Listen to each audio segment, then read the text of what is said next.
Welcome back to the channel, guys. Today I have another unboxing video. Today is October 28th or 29th. Just finished Haunted Moves and I found out I have a blown head gasket, but it's okay. Not going to be drifting for quite some time.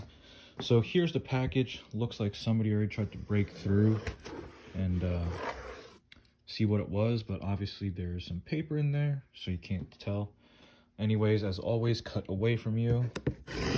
Package should be from Adam LZ. I ended up getting one of his packs. Always been a fan.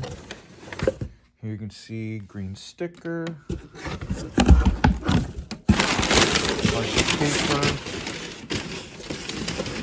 tracking, but here is the deck, and here it is. It is his first year RTR Mustang on a skateboard deck, and it looks great. Can't wait to hang this up.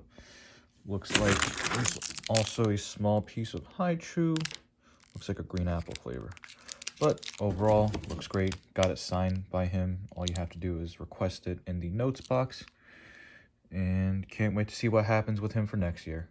Thanks for watching, guys. Please stay safe and comment, like, subscribe, and let me know what you'd like to see next.